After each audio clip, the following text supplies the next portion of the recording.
Assalamualaikum warahmatullahi wabarakatuh. Perkenalkan kami dari kelompok 3 yang beranggotakan Karisma Viola Salsabila, Cindy Zahilatul Afifah, Siti Nurhaliza, dan Yuni Felianti Parapat dari kelas 3C. Di sini kami akan menganalisis nilai moral dalam cerpen Perempuan Tua dan Kupu-Kupu karya Acik Gili Raja menggunakan tinjauan pragmatik sastra.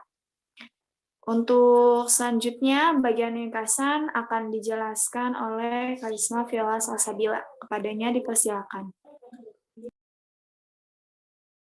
Baik, terima kasih Nurhaliza. Di sini saya akan menjelaskan tentang ringkasan. Jadi, dalam cerpen ini kami menggunakan pragmatik sastra.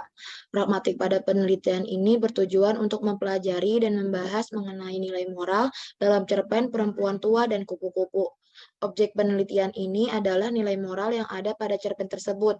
Metode yang digunakan menggunakan deskriptif analisis yang tujuannya adalah untuk mendeskripsikan dan menganalisis lebih dalam lagi mengenai nilai moral menggunakan teori pragmatik karya sastra sebagai pendekatannya. Pragmatik sastra adalah pendekatan yang melihat karya sastra sebagai media untuk menyampaikan tujuan tertentu kepada pembaca. Hasil penelitian ini menunjukkan hubungan dengan nilai moral yang terdapat pada cerpen yang akan dianalisis, yaitu plot pada cerpen ini menggunakan plot campuran.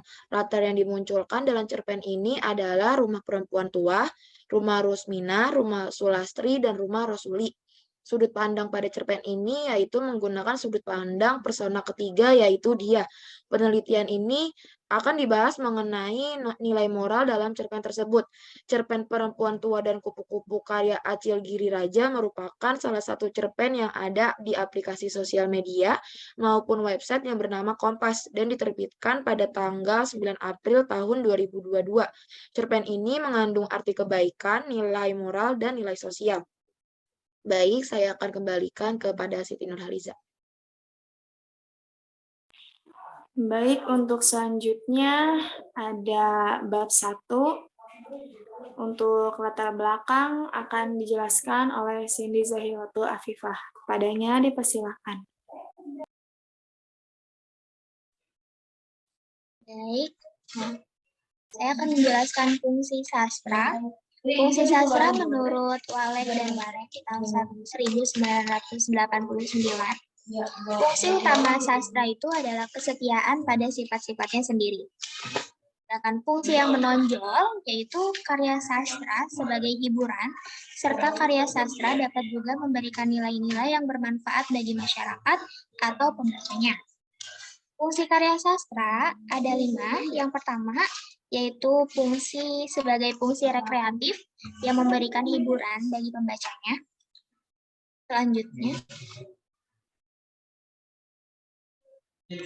yang kedua, fungsi didaktif yang mengarahkan pembacanya karena kebenaran nilai-nilai dan kebaikan yang terkandung di dalamnya. Yang ketiga, fungsi estetis, di mana karya sastra mampu memberikan keindahan bagi pembacanya. Yang keempat, fungsi moralitas, yang mampu memberikan pengetahuan kepada pembaca karena mengandung moral yang tinggi. Yang kelima, fungsi religius, yang menghasilkan karya-karya yang mengandung nilai-nilai atau ajaran agama yang dapat diteladani bagi para pembacanya. Selanjutnya, nilai moral. Nilai sendiri mempunyai arti suatu alat yang digunakan untuk mempertimbangkan sesuatu. Nah, biasanya lebih mengarah kepada baik buruk atau negatif positif. Sedangkan moral sendiri secara umum lebih mengarah pada pengertian ajaran tentang baik buruk, perbuatan, sikap, budi pekerti, dan sebagainya. Nah, nilai moral merupakan sesuatu nilai kebaikan yang ingin disampaikan kepada pembaca, baik secara langsung maupun tidak langsung. Sekian, saya kembalikan kepada moderator. Baik, untuk selanjutnya ada rumusan masalah. Terdapat 2 poin. Yang pertama, bagaimana unsur-unsur intrinsik yang terdapat pada cerpen Perempuan Tua dan Kupu-Kupu karya Acik Gili Raja Dan yang kedua, bagaimana nilai moral yang terkandung dalam cerpen Perempuan Tua dan Kupu-Kupu karya Acik Giri Raja. Selindia berikutnya. Untuk pengarang dan karyanya, Acik Giri Raja ini merupakan seseorang yang menyukai puisi dan cerita pendek. Beliau lahir dan besar di Sumeneb. Saat ini beliau tinggal di Jakarta dan beliau mempublikasikan cerpen Perempuan Tua dan Kupu-Kupu pada tanggal 9 April tahun 2022. Selindia berikutnya. Baik, untuk selanjutnya akan disampaikan oleh Yuni Felanti Parapat. Kepadanya dipersilakan. Baik, terima kasih. Di sini ada pengertian cerita pendek, atau bisa disebut dengan cerpen. Menurut Nur Hadi, adalah karangan fiksi singkat, sederhana, dan berisi masalah tunggal yang biasanya selesai dalam satu kali waktu membaca. Untuk instruksi dibagi menjadi 7, yaitu ada tema, plot, tokoh, latar, sudut pandang, bahasa, dan moral. Selanjutnya. Di sini saya akan menjelaskan pragmatik sastra. Pragmatik merupakan satu cabang ilmu bahasa yang muncul dari pandangan Charles Morris 1938 berkenan dengan semiotika, yaitu ilmu yang mempelajari sistem tanda atau lambang. Levinson dalam Zamzani yang menyatakan bahwa pragmatik merupakan kajian tentang pemain bahasa. Levinson juga mengenai sudut mengenai pragmatis sebagai berikut. Yang pertama, pragmatik dipandang sebagai kajian tentang hubungan bahasa dengan konteks yang dipragmatisasikan atau dikodekan dalam struktur bahasa. Selanjutnya, kedua, pragmatik merupakan kajian aspek makna yang tidak cukup atau dimasukkan dalam teori semantik. Yang ketiga, pragmatik merupakan kajian tentang hubungan antara bahasa dengan konteks yang mendasari penjelasan pengertian atau pembahasan bahasa. Yang keempat, ada pragmatik merupakan kajian tentang kemampuan pemakaian bahasa berkaitan dengan kalimat-kalimat dengan konteks yang sesuai atau cocok dengan kalimat itu. Yang kelima, ada pragmatik sebagai bidang ilmu mandiri. Selanjutnya ada nilai moral dalam karya sastra. Nilai berhubungan erat dengan kegiatan manusia menilai. Menilai berarti menimbang, yaitu kegiatan manusia menghubungkan sesuatu dengan sesuatu yang lain, yang selanjutnya diambil suatu keputusan, sesuatu pandang, bernilai karena sesuatu itu berguna, maka disebut nilai kegunaan. Bila benar dipandang bernilai, maka disebut nilai kebenaran. Indah dipandang bernilai, maka disebut nilai keindahan estetis. Baik dipandang bernilai, maka nilai moral etis. Religius dipandang maka disebut dengan nilai keagamaan. Menurut Waluyo, makna nilai yang diacu dalam sastra adalah kebaikan yang ada dalam makna sastra bagi kehidupan seseorang. Selanjutnya, menurut Bertens, walaupun nilai moral biasanya menumpang pada nilai lain, namun ia tampak sebagai nilai baru, bahkan sebagai nilai tertinggi dari ciri-ciri sebagai berikut. Yang pertama, berkaitan dengan tanggung jawab. Kedua, berkaitan dengan hati nurani. Yang ketiga, kewajiban bahwa nilai moral mewajibkan kita secara absolut dan tidak bisa ditawar-tawar. Yang kelima, ada bersifat formal.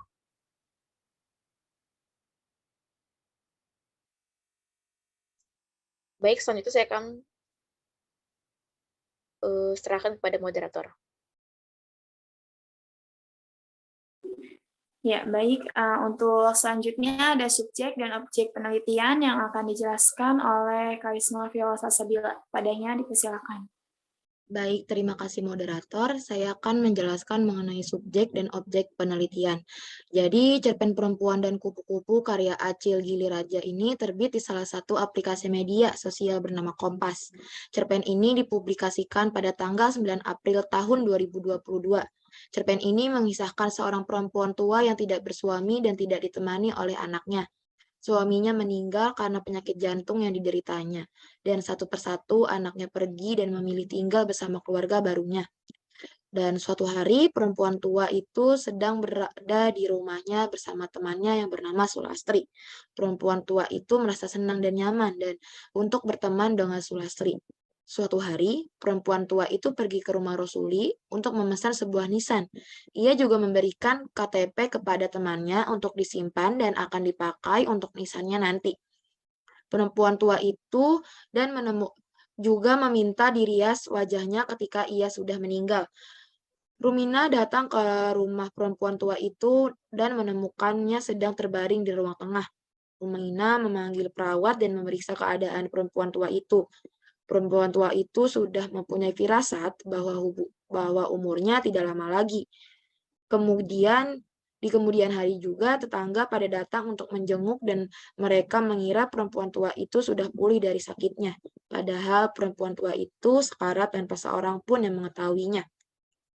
Setelah mengetahui subjek pada cerpen perempuan dan kupu-kupu karya Acil Giri Raja yang terbit tahun 2022, kemudian menentukan objek penelitiannya. Objek penelitiannya adalah untuk mendeskripsikan unsur-unsur estetik dalam cerpen dan menganalisis nilai moral dalam cerpen perempuan tua dan kupu-kupu karya Acil Giri Raja. Baik, saya akan kembalikan ke moderator. Baik, untuk selanjutnya ada analisis unsur-unsur intensi. Selanjutnya berikutnya.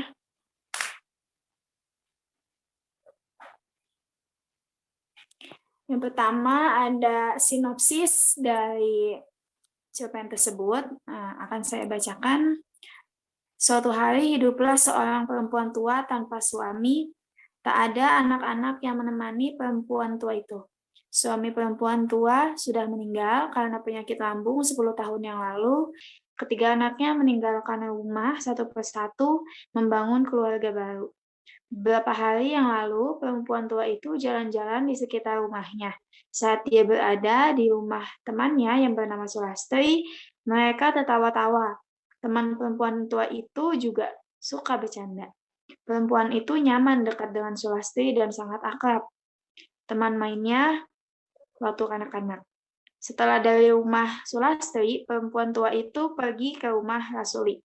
Di sana dia memesan nisan kepada Rasuli. Dia sengaja membawa KTP lalu menyodorkan ke temannya untuk disimpan. Kemudian ia memberikan uang untuk pembuatan nisannya nanti.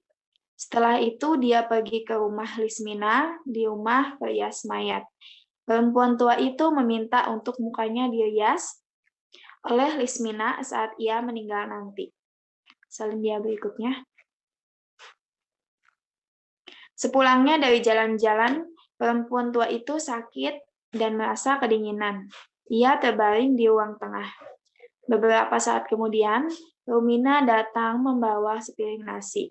Saat Rumina melihat perempuan tua itu terbaring lemah, ia langsung mengambil minyak gosok dan memanggil seorang perawat agar perempuan tua itu segera diperiksa. Kemudian perawat berkata kepada perempuan tua itu agar mengosongkan pikiran dan perawat itu memberikan obat kepadanya. Perempuan tua itu berkata bahwa dia tidak akan lama lagi merasa akan segera mati. Rumina dan perawat itu sedih mendengar perkataannya. Rumina memutuskan tinggal beberapa hari dan mulai menuangkan minyak gosok ke telapak tangannya. Dia memijat leher dan punggung perempuan tua itu. Besoknya, Rumina datang lagi, juga tetangga-tetangganya yang lain, untuk menjenguk dirinya. 4 hari kemudian, dia telah terlihat kembali di halaman dan di belakang rumahnya. Orang-orang menyangka kalau perempuan tua itu sudah pulih dari sakitnya. Salin dia berikutnya. Namun perempuan tua itu merasakan tubuhnya sedikit demi sedikit menyusut dengan ditemani seekor kupu-kupu di telapak tangannya. Perempuan tua itu bermimpi bertemu dengan seorang yang dipanggilnya ibu. Mereka bergandengan tangan dengan kenangan-kenangan di belakang rumah yang mereka habiskan sewaktu di sana. perempuan tua itu sekarat tanpa ada yang mengetahuinya. Selindia berikutnya. Nah, lalu di sini ada unsur-unsur intrinsik dari cerpen Perempuan Tua dan Kupu-Kupu karya Acik Dili Raja dengan tema mengenai kehidupan dan plot menggunakan jenis alur campuran dengan tahapan pengenalan yaitu perempuan tua beserta keluarganya, lalu tahapan timbul konflik yaitu dengan keadaan perempuan tua yang hidup sendiri. Lalu selanjutnya konflik memuncak, keadaan perempuan tua setelah pulang dari jalan-jalan di sekitar rumah. Lalu untuk klimaksnya ada sore hari yang sedikit mendung dan perempuan tua itu meninggal. Lalu untuk pemecahan masalahnya, perempuan tua yang telah meninggal dengan kupu-kupu di telapak tangan kanannya. Selindia berikutnya. Untuk tokoh dan penokohannya ini terdapat 9 tokoh. Yang pertama ada perempuan tua, yang kedua ada suami perempuan tua, yang ketiga ada ketiga anak perempuan tua, yang keempat ada Sulastri, yang kelima ada Rasuli, yang keenam ada Lismina, yang ketujuh ada Pak Kiai, yang kedelapan ada Rumina, dan yang kesembilan ada perawat. Selindia berikutnya. Untuk latarnya sendiri, latar tempat terdapat 4, yaitu ada rumah Sulastri, rumah Rasuli, rumah Lismina, dan juga rumah perempuan tua. Untuk latar waktu terdapat 3, yaitu siang hari, sore hari, dan juga malam hari. Lalu untuk latar sosial budayanya, ini menceritakan kehidupan perempuan tua yang di akhir masa hidupnya hanya seorang diri tanpa ada yang menemani dan mengurusnya. Lalu untuk sudut pandangnya ini, teknik yang digunakan adalah dengan persona ketiga, di mana pada sudut pandang ini itu narator adalah seseorang di luar cerita yang menampilkan tokoh-tokoh dengan menyebutkan nama atau menggunakan kata ganti dia. Serba tahu di mana narator dapat menceritakan apa yang dirasakan, dilihat, didengar oleh setiap tokoh. Lalu untuk bahasanya ini terdapat 2 majas. Yang pertama ada majas sinestesia. Ada pada salah satu paragraf, sudah berapa kali perempuan tua itu membaui pakaian demi pakaian, menghirup aroma kenangan yang tertinggal di serat-serat kain dalam, dan tak ada yang berubah selain matanya yang mudah memerah karena air mata. Lalu yang kedua ada majas hiperbola, yaitu ada pada salah satu paragraf, anak-anak memiliki kehidupannya sendiri-sendiri. Demikian yang selalu terpikir tiap kali dia merenungkan kesendiriannya. Memang lengannya terlampau pendek bagi anak-anaknya yang tumbuh dewasa dengan cepat. Lalu untuk moral atau amanatnya, pesan yang dapat diambil dalam cerpen ini adalah untuk tidak meninggalkan dan melupakan orang tua yang telah merawat dan mendidik anaknya. Rawatlah orang tua sebagaimana ketika mereka telah merawat kita sewaktu kecil, dan temani orang tua di sisa waktu hidupnya. Cerpen ini menyajikan gambaran tentang kehidupan seorang perempuan tua yang di akhir kehidupannya dilakukan sebatang kara. Penulis melalui cerpen ini menyampaikan pesan mengenai kehormatan dan kasih sayang kepada orang tua hingga akhir hayatnya tiba.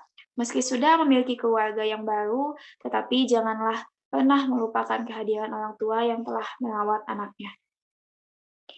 Lalu, selanjutnya berikutnya ada bab 3, yaitu analisis dan pembahasan nilai moral. Untuk nilai moral yang pertama akan dijelaskan oleh Viola. Kepadanya dipersilakan. Baik, terima kasih moderator. Di sini saya akan menjelaskan tentang nilai moral baik. Ya, jadi dalam cerpen ini ada yang namanya nilai moral baik, yaitu nilai moral baik ini dapat diambil adalah kebaikannya gitu. Jadi kebaikan dalam apapun dapat memberikan kebahagiaan untuk semuanya. Termasuk dalam cerpen ini yang dimana kalau kita berbuat baik pasti banyak yang menyayanginya. termasuk saat perempuan tua itu merasakan kesepian karena ditinggalkan oleh suami dan anaknya. Tetapi ia tetap murah senyum dan selalu berbaur dengan tetangga lainnya. Ada kutipan dalam cerpen ini yang berhubungan dengan nilai moral baik, yaitu di mana minggu sebelumnya, di siang yang tidak begitu menyengat, sengaja perempuan tua itu jalan-jalan di sekitaran, ingin melihat-lihat pekarangan dan orang-orang. Katanya, namun tidak saja melihat-lihat. Dia mampir ke rumah-rumah dan tidak sekedar mampir ke rumah tetangga kiri dan kanan, melainkan juga bercakap-cakap sambil minum teh suguhan tuan rumah jika ada. Jadi nilai moral baik merupakan nilai yang berhubungan dengan kesesuaian atau antara harapan dan tujuan manusia. Dalam melaksanakannya pun, semua itu dilihat dari kaidah sosial, harus melihat mana yang baik dan mana yang buruk sebuah perbuatan tersebut. Baik, saya akan kembalikan ke moderator. Ya, baik. Untuk nilai moral yang kedua akan dijelaskan oleh Yunifelanti Parapat. Kepadanya dipersilakan. Mohon maaf. Untuk nilai moral yang kedua akan dijelaskan oleh Cindy. Kepadanya dipersilakan. Nilai moral yang kedua yaitu nilai moral empati. Nah, nilai moral yang dapat diambil dari karya Acil Giraja ini yaitu sikap empati terhadap sesama. Rumina itu hanya seorang tetangga ya, tidak ada hubungan darah pun dengan perempuan tua tersebut. Namun sikap Rumina ini menggambarkan nilai moral empati yang sangat tinggi ya terhadap sesamanya. Hal ini tuh dapat dilihat dari kutipan cerpen. Kutipan itu, beberapa saat kemudian Rumina datang membawa sepiring nasi. Meski tidak sering, perempuan beranak dua yang rumahnya paling dekat dengan perempuan tua itu biasa datang ke rumahnya membawa apa saja yang bisa dibawa. Misal kue-kue atau 2 atau 3 kepal roti. Diketuk-ketuk pintu rumah perempuan tua itu, dipanggilnya berulang-ulang sampai terdengar suara dari dalam, suara perempuan tua yang lemah itu. Kau itu Rumina, teruslah masuk. Dan juga diambil dari kutipan, ah mak, begini benar.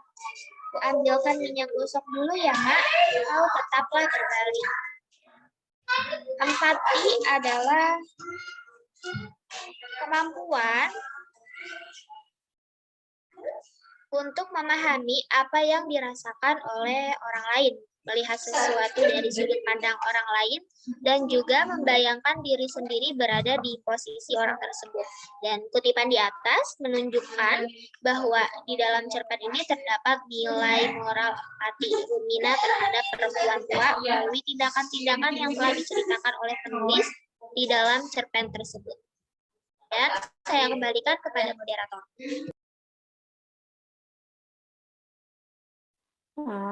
Baik, lalu pada nilai moral yang ketiga akan dijelaskan oleh Yunifelanti Parapat. Kepadanya dipersilakan. Baik, selanjutnya itu ada nilai moral peduli sosial. Nilai moral yang dapat diambil yaitu sikap peduli sosial itu peduli kepada masyarakat yang membantu menyiapkan segala sesuatu yang dibutuhkan oleh jenazah perempuan tua.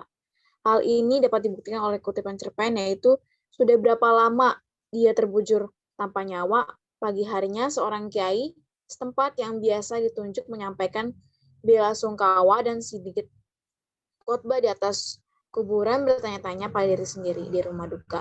Sementara beberapa orang juga terlihat di sana menyiapkan segala sesuatu yang diperlukan bagi jenazah perempuan tua itu.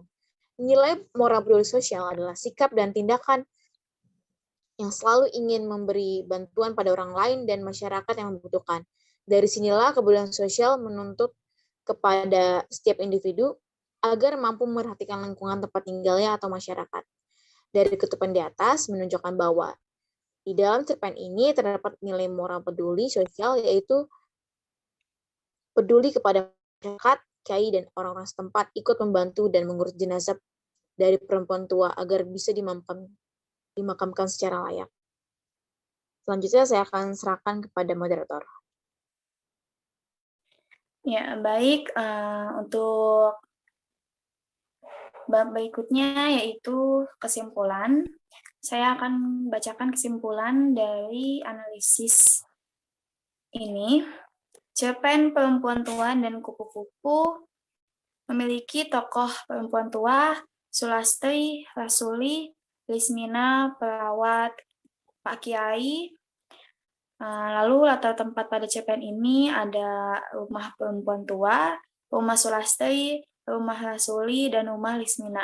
Sedangkan latar waktunya ada siang hari, sore hari, dan juga malam hari.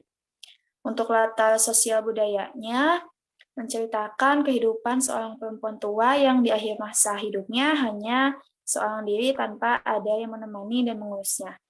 Untuk sudut pandangnya, menggunakan persona ketiga yaitu dia.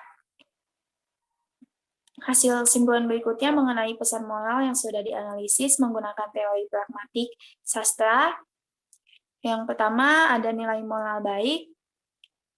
Nilai moral baik adalah sesuatu yang berhubungan dengan harapan maupun tujuan manusia. Nilai moral berhubungan erat dengan kaidah sosial dan masyarakat, karena itu menentukan mana yang baik dan mana yang buruk.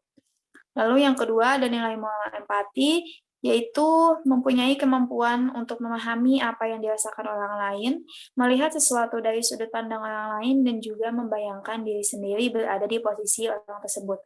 Lalu yang ketiga, ada nilai moral peduli sosial, yaitu adalah sikap dan tindakan yang selalu ingin memberi bantuan pada orang lain dan masyarakat yang membutuhkan. Dari sinilah kepedulian sosial menuntut kepada setiap individu agar mampu memperlihatkan lingkungan tempat tinggalnya atau masyarakat.